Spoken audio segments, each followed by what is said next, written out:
5 flights of stairs. That's what stood between me and my supposedly charming Parisian hostel room.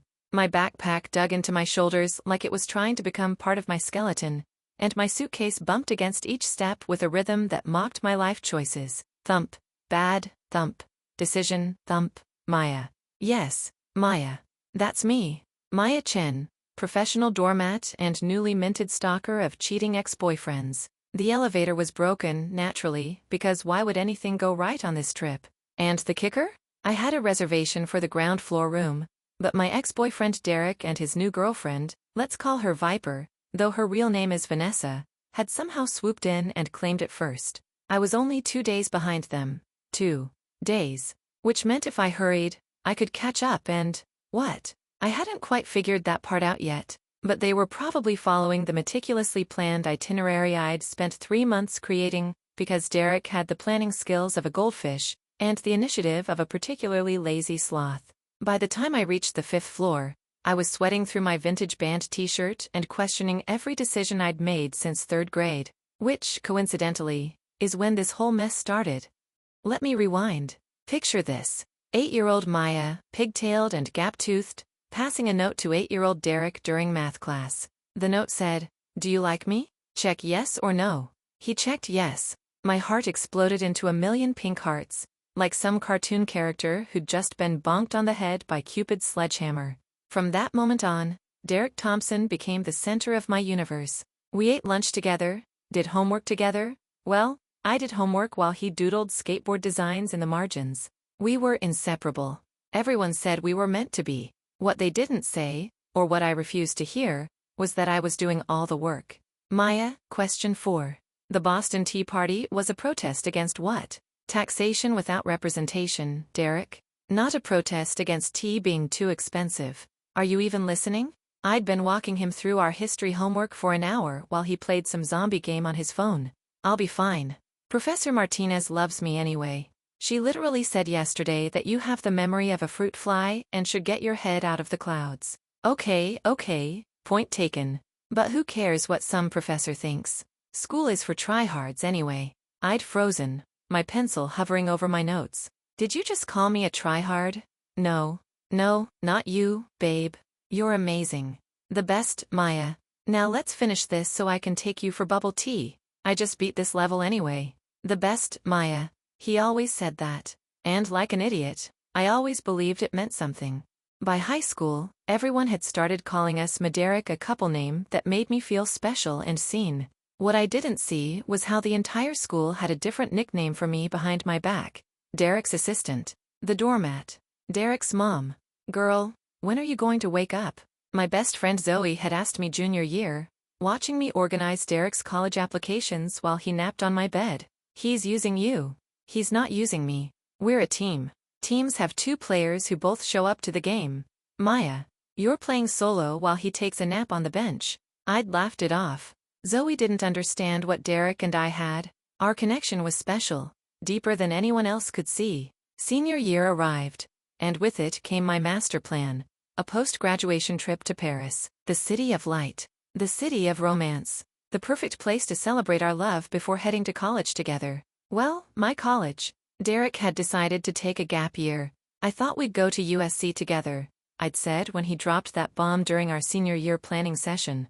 We were sitting in his car after school, my carefully highlighted college brochures spread across my lap. Plans change, Maya. Besides, I need to find myself first. There's so much potential inside me just waiting to be unlocked. Like, who am I really? What's my purpose? I need to explore my options. Feel my energy. Right. Your energy. I'd bitten my lip, trying to ignore the sinking feeling in my stomach. But we're still on for Paris, right? Because I'd hate for your graduation gift to go to waste. I'd pulled out the printed confirmation email like a magician revealing their final trick. First-class ticket to Paris. Leaving June 15th. Derek's eyes had lit up like Christmas morning. He'd thrown his arms around me, nearly knocking my laptop off the dashboard. Oh my God. This is incredible. You're the best, Maya.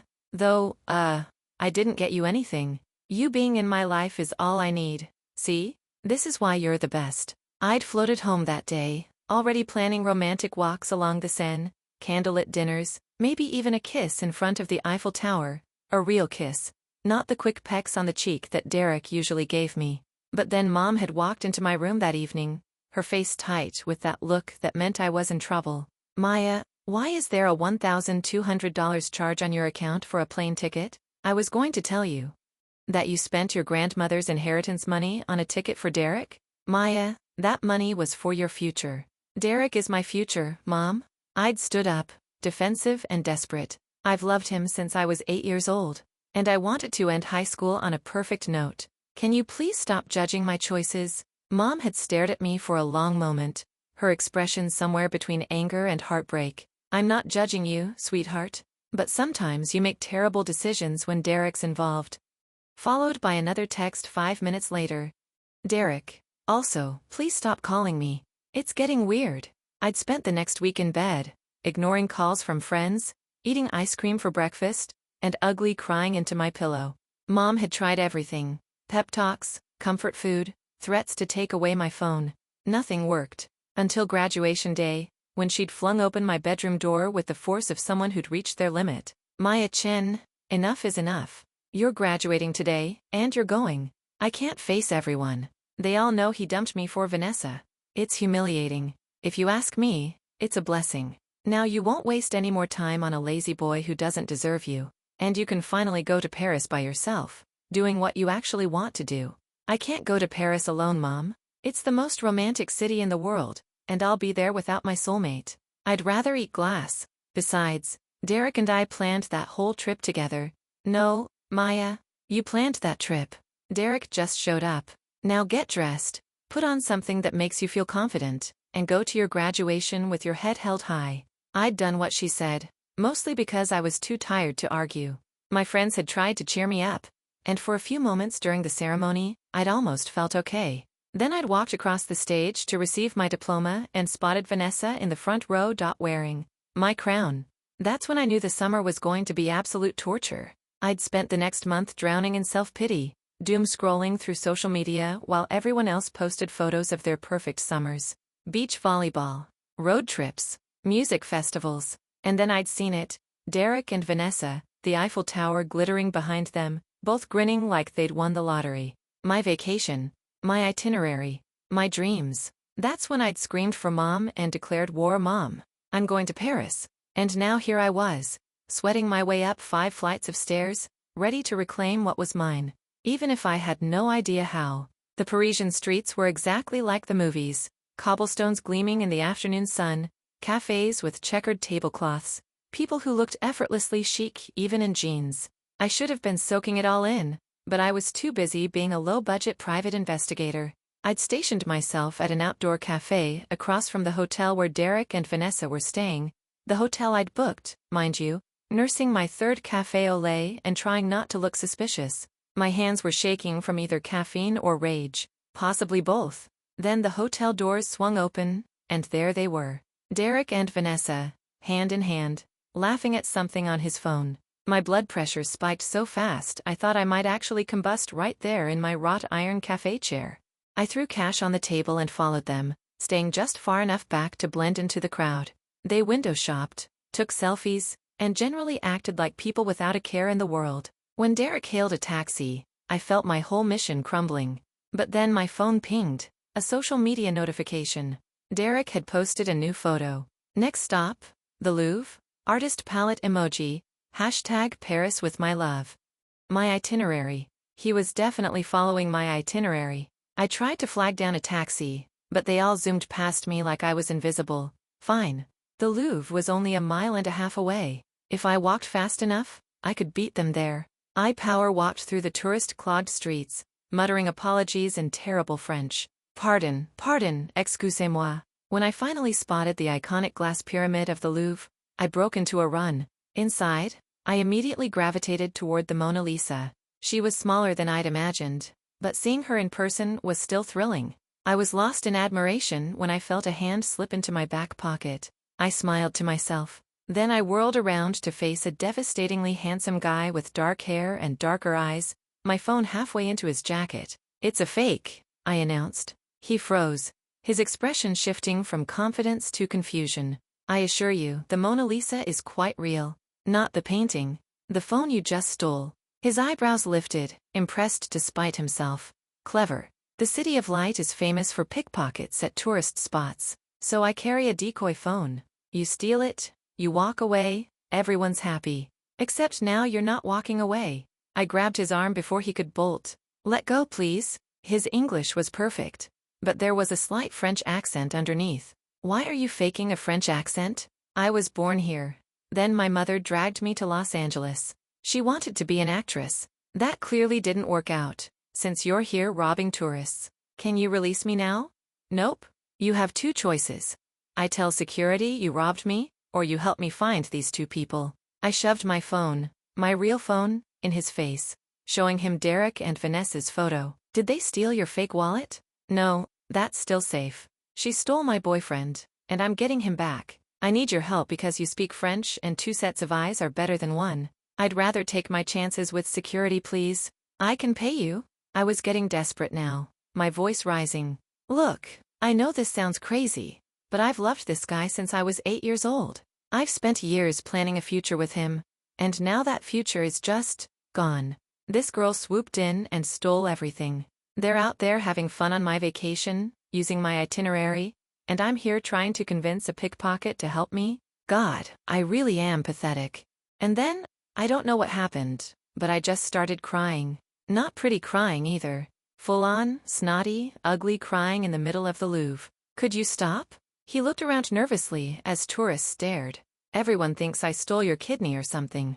Will you help me? He sighed heavily. Fine. Yes, I'll help you.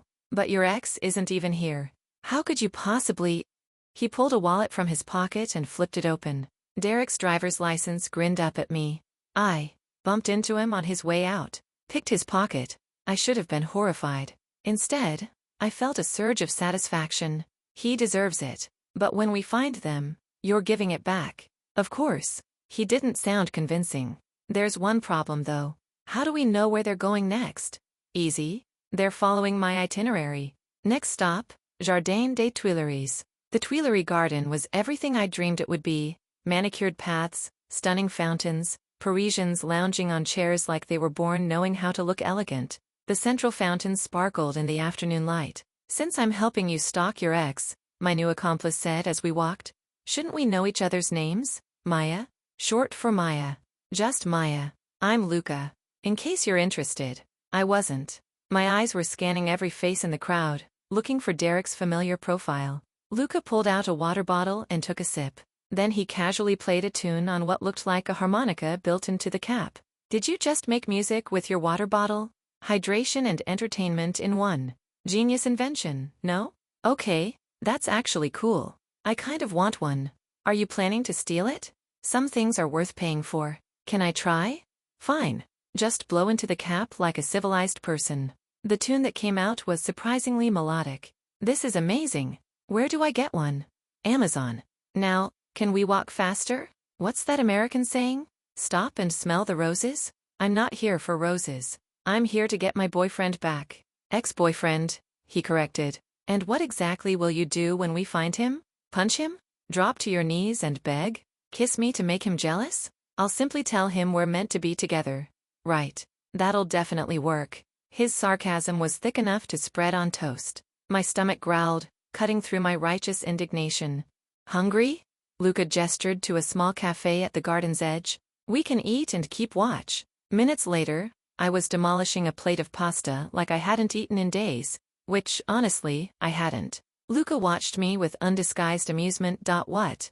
I said through a mouthful of fettuccine. Just never seen a pretty girl eat pasta like a starving raccoon. Let me show you the proper way. He picked up his fork and spun the spaghetti against his spoon in one fluid, effortlessly attractive motion, lifting the perfect swirl to his lips. I was so mesmerized I barely noticed when the waiter brought wine. I'm only 20, I protested weakly. In Paris, the legal age is 18.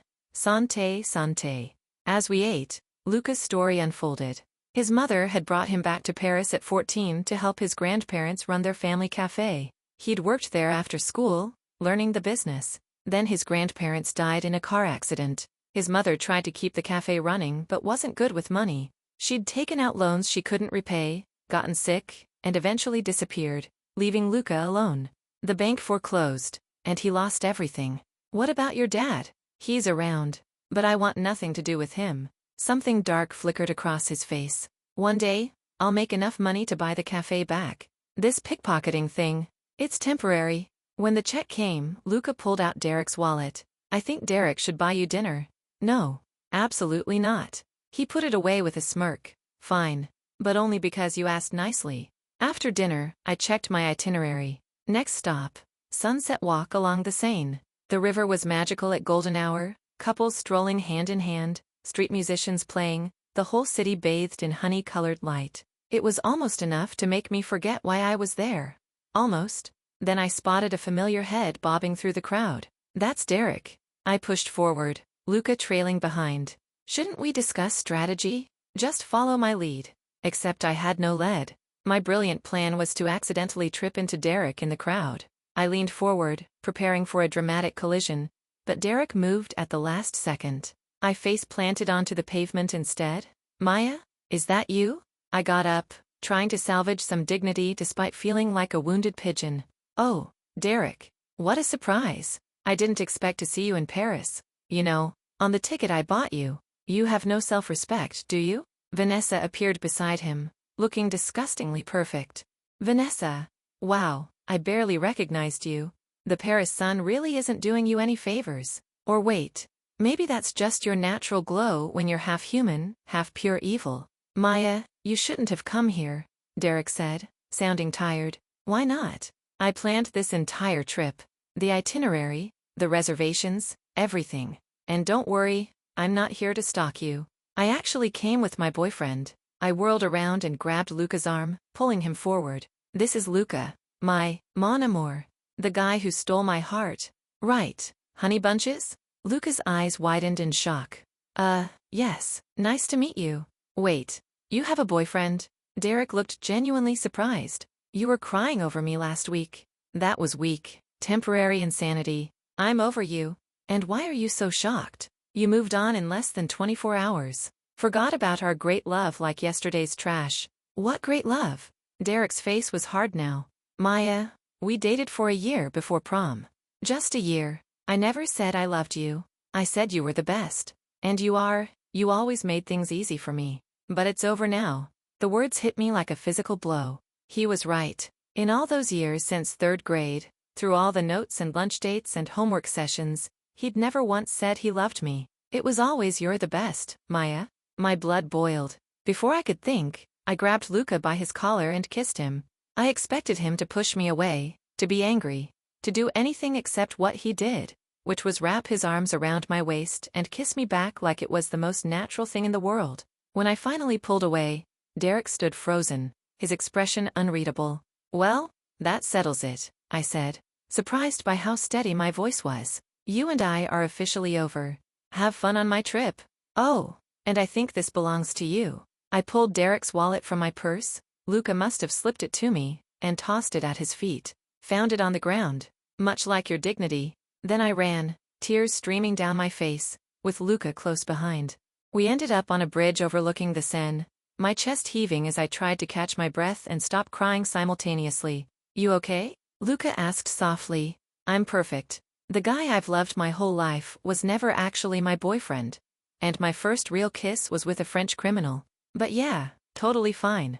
I'm not a criminal. Sure. And what do you mean, first real kiss? You and Derek never? Of course we did. I lied automatically, then slumped. Okay, fine. We never kissed. Unless you count occasional pecks on the cheek, like some bird pecking at seeds. I guess that makes me a giant loser who's been in denial about everything. I don't think you're a loser.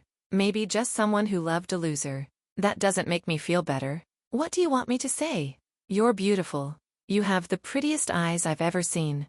You're smart, brave, and you definitely have personality. So I don't understand why you're crying over some guy who never appreciated you when you could have literally anyone else in the world. I looked up at him, surprised. You sound like my mom. Moms are usually right. You really think I have pretty eyes? The prettiest I've ever seen. And I'm not a loser? Maybe a little. But Derek's definitely the bigger one. Despite everything, I laughed. You're terrible at comforting people. I'm doing my best. Now come on, Let's get you some ice. You did fall on your face, remember?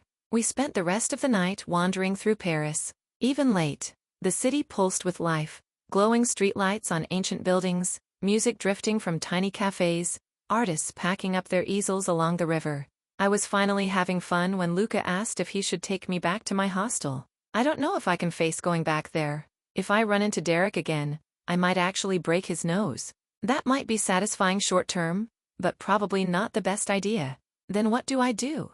If you're sure, you can crash at my place. By the time we reached Luca's apartment, I was exhausted. But when he flicked on the light, I saw a tall man standing in the middle of the room, surrounded by men in black suits. And was that a hairless cat? I looked at Luca, about to ask what was happening, but he'd gone completely still. Luca Moretti, the tall man said in accented English. I've been waiting. What are you doing here? Luca's voice was tight. That's no way to greet your father. Father? I looked between them. Luca, what?